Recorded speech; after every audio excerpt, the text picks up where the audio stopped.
think this is clickbait. It's not. For the better portion of my military experience, my job was to find people, and I do so unapologetically. I searched for Americans. I searched for American citizens. That was my job. I searched for people in general, men, women, children. If I was told to go find somebody, I did everything I could to find them. I used every tool in my toolbox, whether that's radio, whether that's MVDs, FLIR, lat longs, GPS, whatever tool I had available, I used it. And I searched until I found those Americans. And I do so unapologetically. I do not apologize for my actions. I will never apologize for my actions. I'm very unapologetic about doing my job. And I would do it again in a heartbeat. But with that being said, I did search and rescue. So, when people are lost, hurt, and injured, it's kind of important we find them and take care of them and give them the highest medical care that we can. So, no, it is not clickbait. That's what I did. I did search and rescue in the United States Navy. I was a search and rescue corpsman, flight medic, just using terms of generality. I did that for numerous squadrons. My first squadron was VMR-1, Marine Transport Squadron 1, Marine Corps unit out of North Carolina, call sign Pedro. And I also flew for HSC, stands for Helicopter Sea Combat Squadron. So, was active duty, been in the military over 10 years, deployed overseas a few times. First deployment overseas was to the 2515th Naval Air Ambulance Detachment there in the Middle East. So, I know a little bit about helicopters. I'm not going to say I'm some crazy subject matter expert, but I do know a little bit. So, let's talk about helicopters. Let's talk about aviation for a little bit, because I feel like there are a lot of fear porn going on in the preparedness community, and I just kind of want to use terms of generality, and I want to explain things without the fear. I just want to use common sense, and for those of you that are willing to listen to common sense and logic, this one's going to be for you. So let's get started.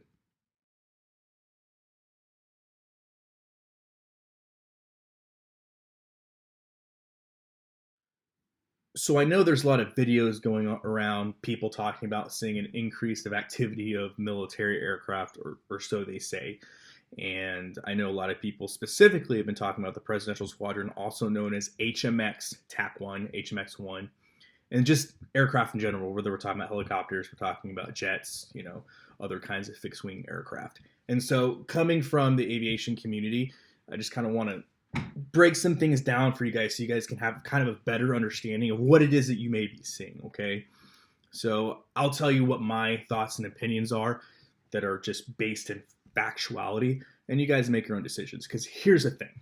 At the end of the day, I know that a lot of people, I don't want to say most, but it seems like from the, I guess it's just the vocal minority, but it seems like most of the comments that I'm seeing and most of the stuff I'm seeing out there are people that just want to be entertained, right? They love the fear porn, and they have an addiction to stockpiling, hoarding rice, beans, and camping supplies. And if that's you, that's great. I'm not here to convince you not, to hoard and stockpile camping supplies and rice and beans. Like, if that is what you do, it's obvious you guys have a problem, and I would say admitting it's the first step, but don't let me stop you from a good time. So for those of you that just need a reason, a justification to stockpile rice, beans, and camping supplies, this video is obviously not for you. Go on with your bad self. Don't let me stop you from having a good time. But for those of you that kind of want to know, why would military aircraft be seemingly flying more right now than what I've noticed in the past? And I'm going to give you a couple options, a couple reasons based upon my training experience. So the first thing is, I think people right now are hyper aware, hyper vigilant, right? Let me give you a great example. When I flew for VMR-1 in North Carolina, we were very popular in the community. Everybody knew who Pedro was. We flew in the orange and black HH-46 Echoes, Battle Frogs, God's Chariot. These are just nicknames for that aircraft. And it's tandem, rotor head aircraft, and it makes a very distinct sound. Walk, walk, walk, walk. Like you can hear it, and it's coming. And so, we're very popular in the community because we did search and rescue. We a lot of saves. That mission was amazing. It's probably one of the best experiences of my entire life. And it's such a great time, such a great mission.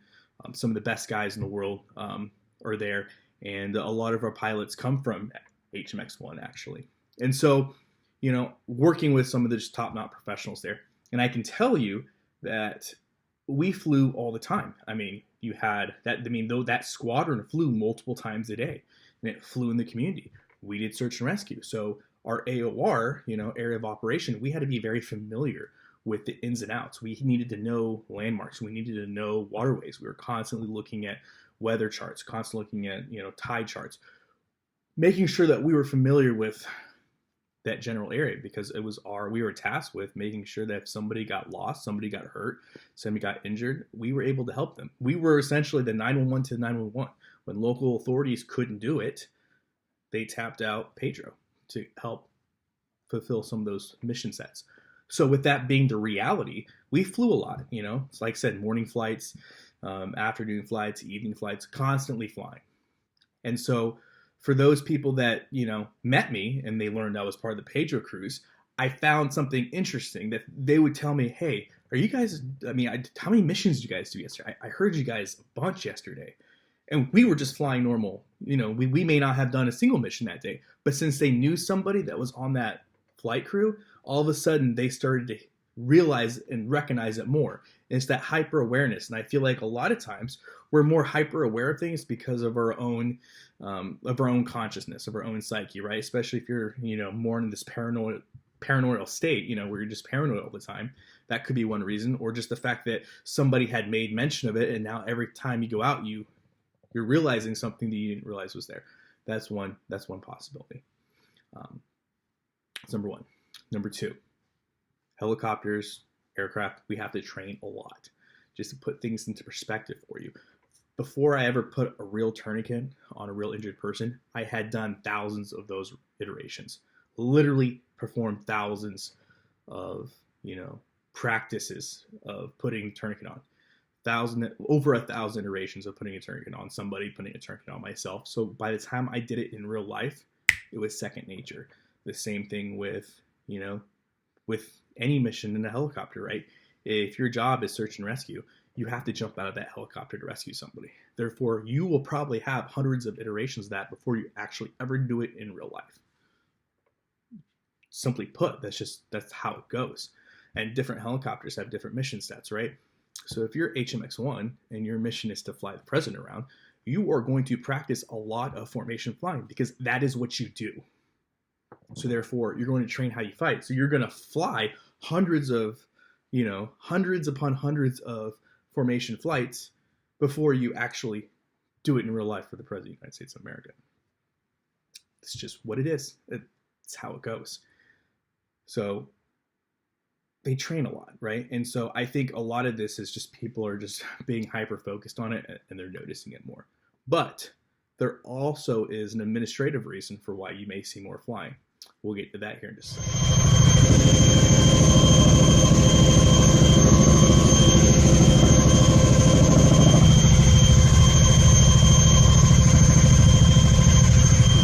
People may not realize is in aviation, there are a lot of different publications that control not only airframe specific duties, airframe specific functions, but also mission specific functions for that aircraft. So let me break it down. So for example, for what you would see for BMR-1, right? When we did search and rescue with the Marine Corps, we had a publication just for the HH-46 Echo, right? And then you have to be certified just to be a crewman or fly on that, right? Call that NATOPS, right? And so you have to be able to perform, a flight check that states that you are good to fly, just fly or be a crewman in the back. You have the basic understanding of emergency procedures, flight function, aircraft, the airframe, basic level of understanding to just flying it as part of the crew. Okay, so that's one. Next, we have the NTTP 3 TAC 50.1, which governs all search and rescue tactics, search and rescue, functions, because search and rescue, you have hoisting, you have HIRA, which is its own publication. You have the rescue swimmer portion, you have the medical side of it. So you have all these different functions. So you have another publication that you have to train for and be current in, and you have to be able to, to fly those mission sets. And a lot of that comes down to something called currency.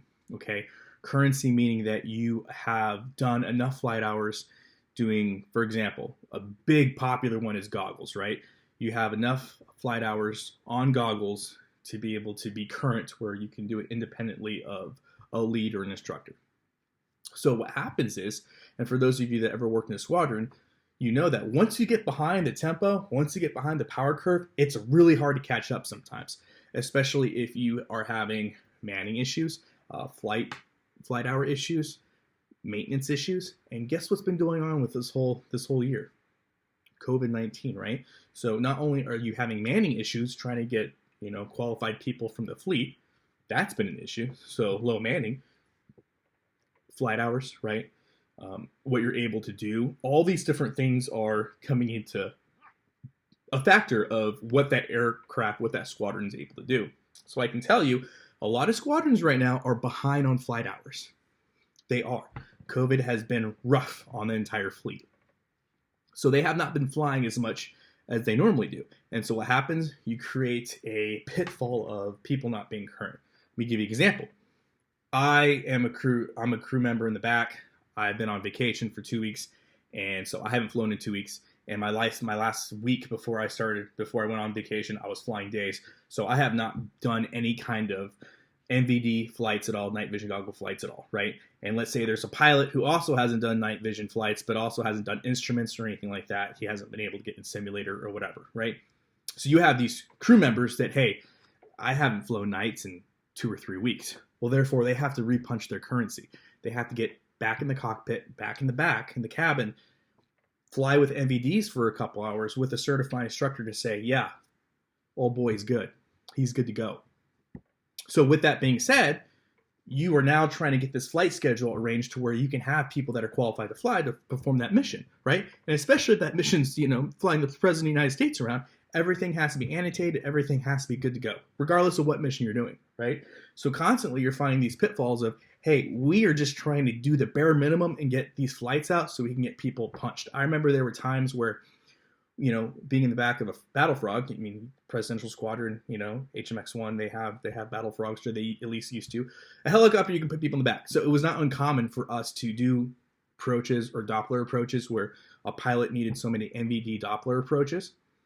We'd have 2 pilots in the back. You would have a hack, the helicopter aircraft commander, who's in charge of the aircraft. He's the lead pilot. He's just repunching currency. Hey, next guy comes in, other guy gets back, he goes up there, they do Doppler approaches. And so you have pilots literally sitting in the back with the air crew just waiting for their turn because they need to get repunched. And so these are common things that we see all the time. And so with that being said, you're running into an issue where they're needing to get more flights out, right? And so obviously if you're flying in formation, right, you can kill multiple birds with one stone, right? So you're going to send 3 aircraft for 3 hours of flying. We're going to be able to get formation punched, right? And then the third, you can go from days into nights too. So before dusk, right, we are going to do formation flying. And then 2 hours in, it's going to go night. We're going to go down on NVDs, and we're going to get NVDs punched in formation flying. And then we're going to do so many landings. We're going to do so many Doppler approaches. We're going to do all these different things. So I think a lot of people, especially if you're not familiar with aviation, completely, this is foreign to you. You have probably no idea half the words I'm saying. But that's what it is. You have all these currency items that have to remain current, right? And then let's say you are able to get everybody current. What should every good squadron do? Make the guys that are qualified to do it, make them SMEs, subject matter experts. Make them instructors, right? So that they can repunch each other, right? Because the only person that can repunch somebody is somebody who's an instructor, who's qualified. He has to be current. Not only does he have to be an instructor, he has to be current. So you have these guys that are current, that are instructors, and they get the crap flown out of them. They literally fly every single day. All they do is fly, just try and get people current. It sucks sometimes. It's horrible for those guys. And so a lot of times that's what happens. So when you can get a crewman or pilot certified and get him as an instructor, that's perfect. Because if you have a helicopter or you have a squadron full of instructors, right? Even if they're not current, the guy that is current can go ahead and repunch the instructor that isn't current. Now the instructor's current and he's been repunched on currency. So this guy can take some leave. Hey, I'm going to be gone for 2 weeks. I'm going to come back.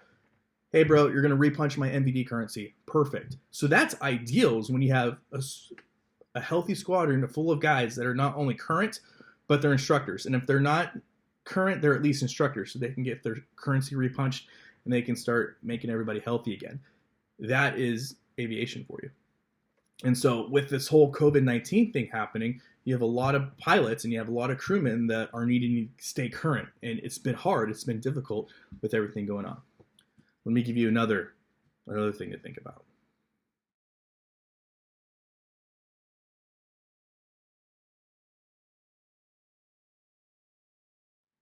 Fiscal year expenditures, okay? Something that a lot of people don't think about. A lot of squadrons, like I said before, are behind on flight time. And for a lot of people that don't know this, and I don't know why this seems to be, this is an ever-going joke in the aviation community. You can fly a plane, you can fly its dick off essentially, and it's going to keep performing. But once you let that plane rest for any amount of time, it starts breaking down, right? And so it's kind of a joke that you can fly this plane hard and it'll stay up. The second you give it a break, second you let it rest for a little bit, everything starts breaking up. So you have maintenance that's always trying to play catch up. You have, operations that's always trying to fly hard, always trying to get this stuff done. And very rarely do they see eye to eye. Maintenance, control, and operations always battling with each other over what needs to be done next. Operations usually wins. But that's the game they're playing. And so now you're in a position where squadrons are down on flight hours. They need to make up those flight hours because if they can't make up that fiscal year's expenditure, they lose that time. They lose that fuel money. They lose that money for the year. And so they don't want to lose the money. So they have to figure out a way to fly these aircraft and get these hours. Because with everything going on, just because you can't just say, hey, COVID-19 happened, therefore give us more money next year. No, that's not how it works. They have fiscal year expenditures they have to keep up on top of. And if they can't, how do you justify the mission, right? And so that's also something else. So it's not surprising to me, and talking to friends in the fleet, it's not surprising that these squadrons are very behind and they're trying everything they can just to make up that expenditure difference.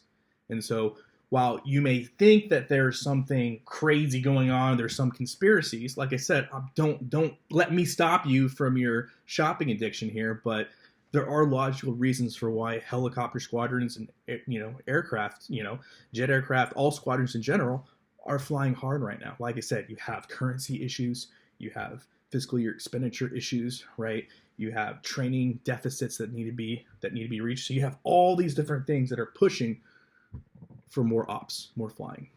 So keep that in the back of your mind. And also, like I said, training is nothing new. Like I said, if you hear a jet overhead and you're freaking out about a jet overhead, man, I really hate to introduce you to the world of something called RIMPAC, right? I mean, it happens biannually, so pretty much every other year, the summertime in Hawaii. And it's literally the largest international joint maritime exercise, warfare exercise. We do that with the world, right? I remember I went to one and the Chinese were there, so training happens all the time, Air Wing Fallon is a great example. It happens in Nevada, right? I mean, you have Fallon, you have Nellis Air Force Base where the PJs are outside of Las Vegas. I mean, these guys train all the time. I love Air Wing Fallon, Air Wing Fallon's great. And guess what else is in Fallon? The movie Top Gun, that is in Fallon. And it has been for a couple of years now. And so it's not to any surprise when people say, well, there's a lot of activity going on in Nevada. Yeah, no joke. No joke, man. You have Nellis Air Force Base that has the PJs, and they do some of the best, highest level, training out there. And then you have, just north of them, you have Fallon Air Base, where you have some of the best naval aiders in the world that go there to train. Then you have carrier air groups entire air groups that are going to Fallon to train. I mean, yeah, there's going to be a lot of aircraft activity. That's what they do, So I know a lot of people think that there's some kind of conspiracy or something going on. I mean, like I said, don't let me interrupt your shopping addiction here, but it's training, it's flying. That's what squadrons do. They fly. And so, I think it's funny because, when I was, active duty, get on Snapchat or whatever, send messages to each other. You're flying and you'll be flying a Doppler approach, or you'll be flying a formation flight, or you'll just be doing, instruments over a city. And you have the crewmen in the back and they're just, listening. And the pilots are talking and they're talking about golf that weekend. And you're just sitting there like, oh my gosh, when is this going to end? And you're just flying over a city and they're just doing basic instrument stuff. And then, you'll be Snapchatting with your friends and stuff. And it's like, to us, it's just, there's nothing conspiratorial going on. Pilots are in the front talking about golf last week. And here you are just sitting there, just listening to them going from, point to point to point, because they're just getting their instruments repunched, and you're just like, oh my gosh. But then now that, I'm just a normal person, I've always been a normal person, but now that I'm in the civilian world again, what I see is exactly what it is. Pilots doing instrument approaches over a city. You have all these preppers with their tinfoil hats going, they're trying to take over, they're going to break down my door and come in. It's like, really, guys? Really? So, like I said, I'm not going to tell you how to believe. I'm not going to tell you how to think. There are logical reasons for why there's an increase in flight schedules for numerous squadrons. 100% explainable reason. But like I said, don't let me stop you from your rice, bean, and camping supply buying addiction problem. So don't let me stop you from being scared and buying your stuff. But like I said, there's logical reasons for it. And so anybody that is peddling nonsense, they're just peddling it. They have obviously they have no facts backing them up. I'm more than welcome, if anybody wants to talk to me or, pick my brain about, aviation as far as what I can answer. I'm happy to go on, some of these preparedness channels and talk about that. You know what I mean? Like all these people have to do to really want to know is just reach out and be like, hey, anybody out there that kind of might know what's going on, shed some light on it. I'd be more than happy to. I know there's lots of other people that'd be more than happy to, but I get it. There's a narrative you have to sell. I understand that. Get your views, get your Patreon accounts up and going, but just know this is nothing new. Aviation will fly. It will continue to fly. And until as long as aviation will be around, there's always going to be a struggle between maintenance control, operations, training requirements, and ensuring that their fiscal year expenditures are met. So you have all these rotating parts that need to be met. And the only way to solve it is to fly. And so with everything going on in the world, flying has been pretty much, I don't want to say at a standstill, but there's not as much flying has been going on. So there's a lot of squadrons that, like I said, they're trying to play catch up. So there you have it. If you have any questions, feel free to leave them in the comment section below. Like I said, enjoy yourself, guys. If you have any questions, seriously, let me know. If you think somebody needs to hear this video and have a little bit of common sense, spew to them, send it their way. And like I said, I'm happy to talk to any preparedness peoples that want to know more, have a better understanding of what's really going on. So I hope you guys like the video. And as always, guys, long live the Republic.